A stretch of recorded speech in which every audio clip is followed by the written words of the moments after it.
Video देखते हुए break आए, मजा नहीं आता। अभी डाउनलोड करें तक ऐप। तो गलवान घाटी में भारत के घातक कमांडोज ने चीन को ऐसा सबक सिखाया कि चीन के सैनिक अब तक खौफ में हैं। चीन के लिए खौफ बन चुके घातक कमांडोज की ट्रेनिंग एक अज्ञात ठिकाने पर होती है। आपको वहां की एक्सक्लूसिव तस्वीरें दिखाते हैं।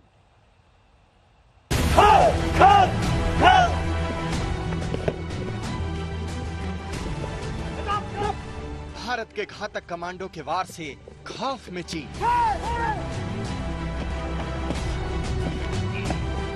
गलवान में चीन के सैनिकों पर गर्दन तोड़ प्रहार। भारत के घातक कमांडो की ट्रेनिंग का ट्रेलर ही आपको बता देगा कि इन्हें घातक क्यों कहते हैं। बिना हथियार के ही ये दुश्मनों के लिए चलती फिरती मौत है।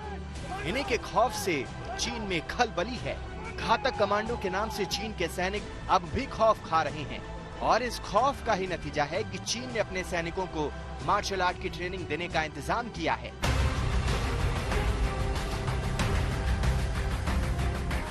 दरअसल गलवान में भारतीय सेना के घातक कमांडो ने बिहार रेजिमेंट के 18वीं बटालियन के जवानों के साथ मिलकर चीन के सैनिकों को जबरदस्त सबक सिखाया। सूत्रों की माने तो घातक कमांडो के पलटवार में पीएलए के कई सैनिकों की गर्दन टूट गई।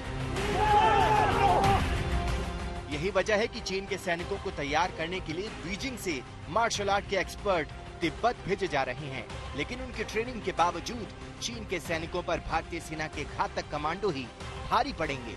इसकी वजह है घातक कमांडो की ट्रेनिंग जो बेहद सख्त होती है।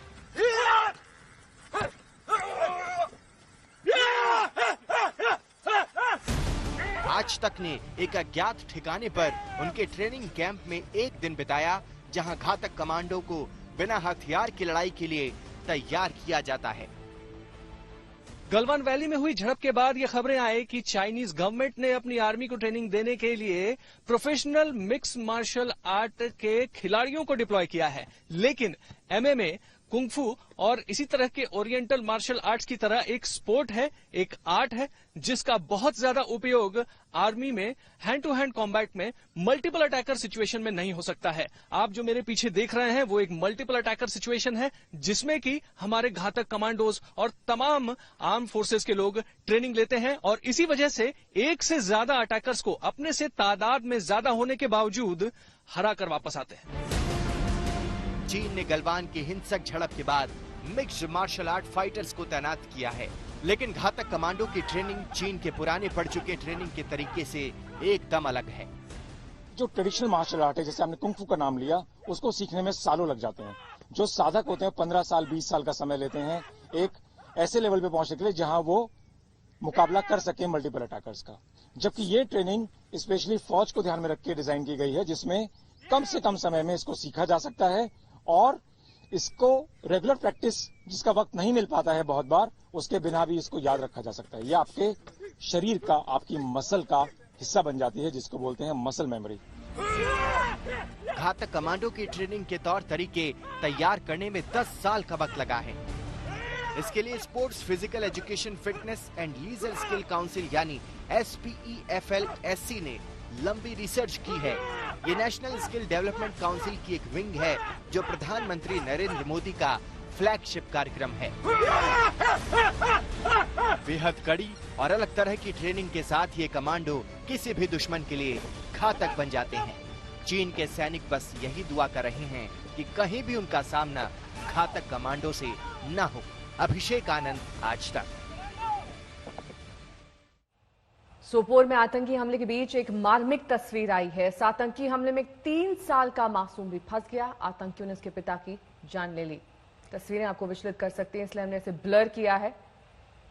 कायर आतंकी मासूम को भी निशाना बना रहे थे, लेकिन सुरक्षा बलों ने जान पर खेलकर उसे बचा लिया।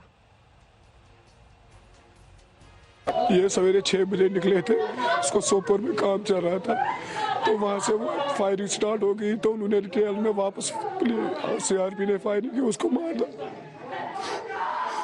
ये किस सिलसिले में जा रहे थे? ये अपने काम से जा रहे थे, तो सवेरे 6 बजे निकले घर से, तो वहाँ जब ये हुआ एनकाउंटर हुआ तो उसको बाहर गाड़ी से उतारा और उसके बाद उसको फायर किया।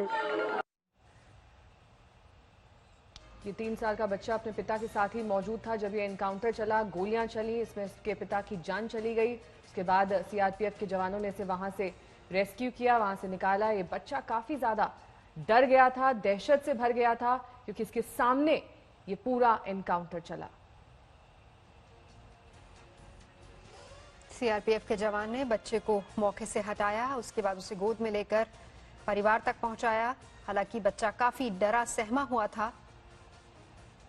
आपको बता दें कि आज इसी हमले में सीआरपीएफ का एक जवान शहीद भी हुआ है, 3 जख्मी हुए हैं, एक आम नागरिक जो कि इस बच्चे का पिता था जिसकी मौत हो गई है। सोपोर में सीआरपीएफ की पेट्रोलिंग पार्टी पर हमला हुआ। आपको हम लेके जा रहे हैं ना, हम लेके वो देखो आपके लिए बिस्किट भी लाया, चॉकलेट लाया, चॉकलेट मामू के पास लेके जाएंगे। नमस्कार, मैं हूं अंजना ओम कश्यप। हमें उम्मीद है ये वीडियो आपको पसंद आया होगा। लेटेस्ट खबरों के लिए यूं ही देखते रहिए आज तक, और इस वीडियो के पसंद आने पर लाइक, शेयर एंड सब्सक्राइब करना ना भूलें।